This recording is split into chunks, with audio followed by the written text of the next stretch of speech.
Hello दोस्तों, मेरा नाम नित्य है। मेरे यूट्यूब चैनल में आपका स्वागत है। मैं आज भगवान श्री राम की जन्म कथा सुनाने जा रहा हूँ। और इस वीडियो को आप जितना शेयर कीजिएगा उतना ही सही है। आप जैसे जानते हैं कि मानवता में 4 युग होते हैं और जिसका अभी चल रहा है कलयुग। 4 युग कौन कौन से होते हैं आज पहले बताता हूँ। पहले सत्ययुग, त्रेता युग, द्वापर युग और कलयुग। त्रेता युग में हमारे भगवान श्री राम और द्वापर में श्री कृष्ण जी का जन्म हुआ था। और ये दोनों भगवान श्री विष्णु ही हैं। आज मैं बात करने जा रहा हूँ भगवान श्री राम जी की। उनका जन्म अयोध्या में हुआ था भगवान श्री राम का। और उनके पिताजी दशरथ जी थे और उनकी माता जी कौशल्या थी। और भगवान श्री राम ज्येष्ठ पुत्र थे। और उनका चैत्र माह के शुक्ल नवमी के दिन अयोध्या में उनका जन्म हुआ था। उनके पूर्वज सूर्यवंशी क्षत्रिय थे और अयोध्या कौशल देश की राजधानी थी। जैसे कौशल देश है उसकी राजधानी अयोध्या थी। एक दिन महर्षि विश्वामित्र एक महत्वपूर्ण कार्य के लिए राजा दशरथ के पास आए। उस दिन राक्षस जन समाज की तथा वनों में रहने वाले साधु संतों की प्रताड़ित किए जा करते थे। और राजा दशरथ की महर्षि का स्वागत किया और कहा, महर्षि आज्ञा कीजिए, आपके आदेश का मैं पालन करूंगा। विश्वामित्र ने कहा कि हे राजन, मैं अपने सिद्धाश्रम में यज्ञ करना चाहता हूँ। राक्षस का कार्य में विद्वान उत्पन्न कर रहे हैं, अतः आप अपने ज्येष्ठ पुत्र राम और मेरे साथ भेज दीजिए। विश्वामित्र ने एक ऐसे महानायक की आवश्यकता थी जो राक्षस का अंत समाप्त कर समाज की एक आदर्श व्यवस्था स्थापित कर सकें। महर्षि की श्री राम एक महानायक और सभी गुण स्पष्ट दिखाई दिए गए।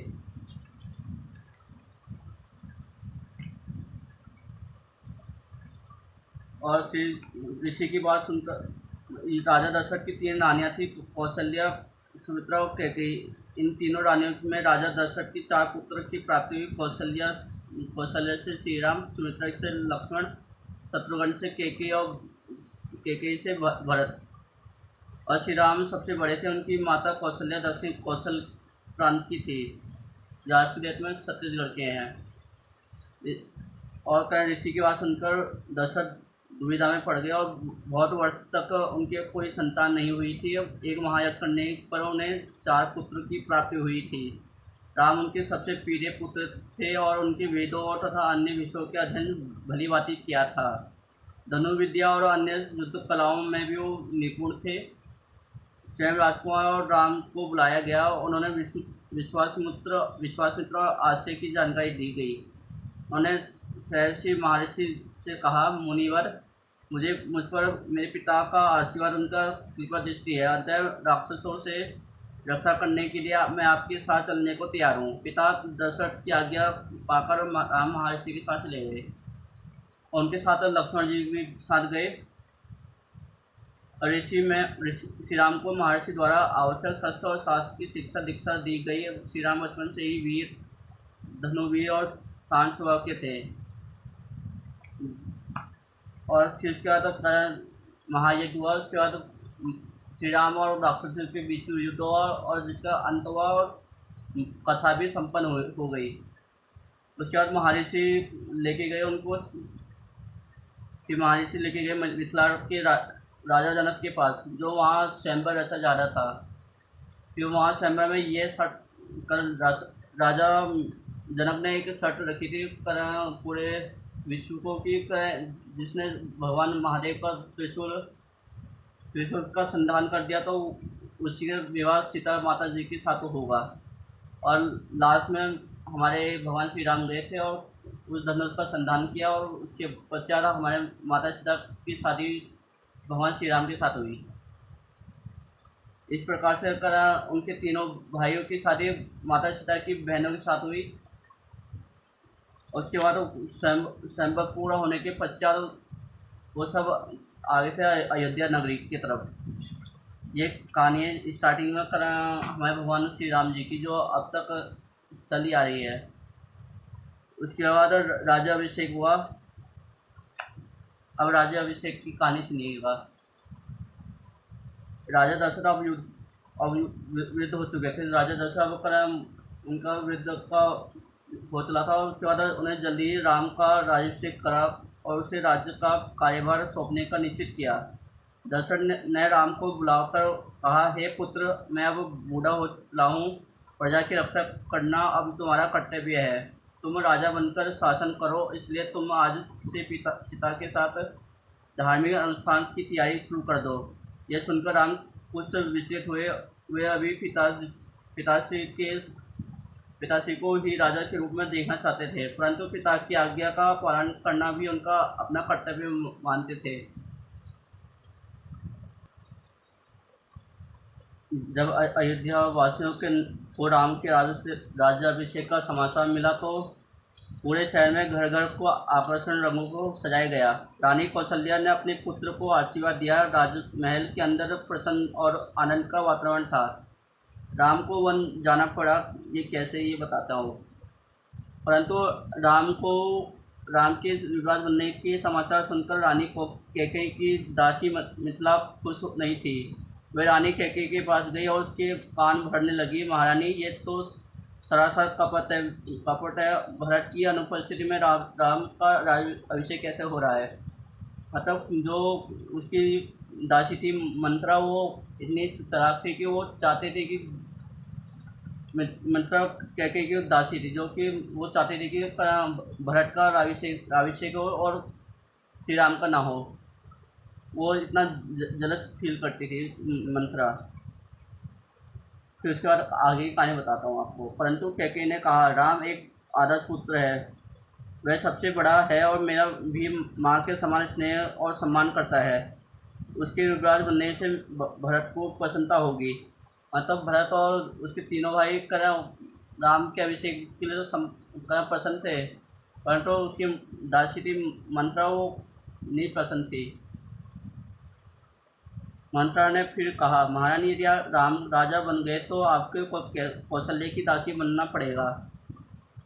मतलब मंत्रा इतना जेलस फील करी थी कि उसको लग रहा था कि कौशल्या का मुझे दासी बनना पड़ेगा, राम का दासी बनना पड़ेगा, इतना जेलस था। मंत्रा की सलाह से कैकेयी का मन बदल गया और जब राजा दशरथ कैकेयी के महल में राम का राज्याभिषेक सूचना देने आए तो कैकेयी नाराज होकर कोप भवन में बैठी थी और राजा दशरथ ने पूछा, कैकेयी, इस खुशी के अवसर में तुम क्रोध क्यों हो? तुम क्या चाहिए? मैं अवश्य ही तुम्हें इच्छा पूरी करूँगा। पूर्व में कैकेयी ने राजा दशरथ से 2 वर प्राप्त किए थे, जिन्होंने समय आने पर राजा ने पूरा करना अनावश्यक दिया था। कैकेयी ने यह सोचा कि राजा से वही वर मांगने का समय आ गया है। उसे तत्काल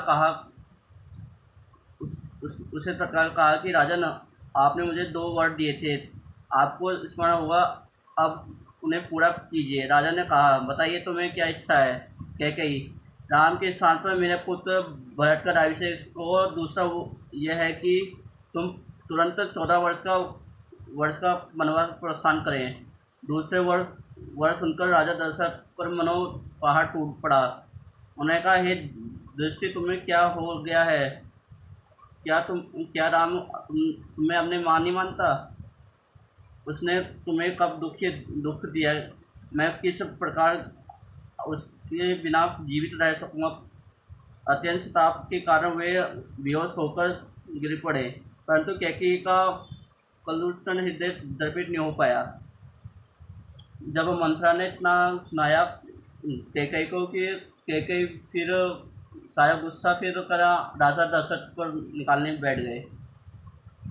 फिर जो थे राजा दशरथ ने 14 वर्ष का वनवास और राम को वनवास भेज दिया और भरत को राजा बना दिया। अब भरत को इतना गुस्सा आया कि फिर माता कैकेयी को इतनी भला बुरा कहा और फिर श्री राम जी के पास जाकर उनसे माफ़ी मांगी। बट फिर श्री राम जी ने कहा कि नहीं, मैं अपने पिताजी का बात मानूंगा और आप राज करिए।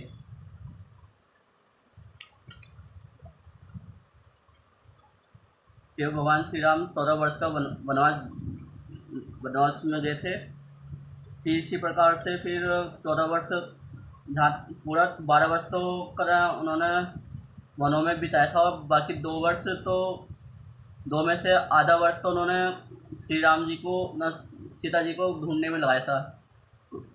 उसके पश्चात तो फिर वो लंका में गए। आधे या 1 वर्ष,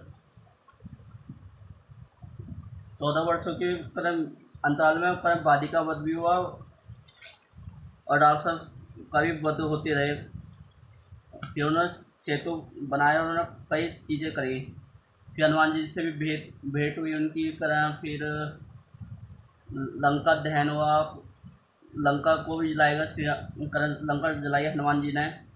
ऐसे कई चीज़ें हुई जो करण उसके बाद हुआ। फिर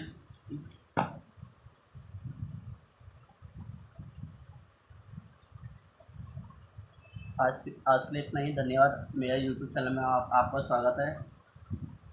मैं टाटा बाय बाय।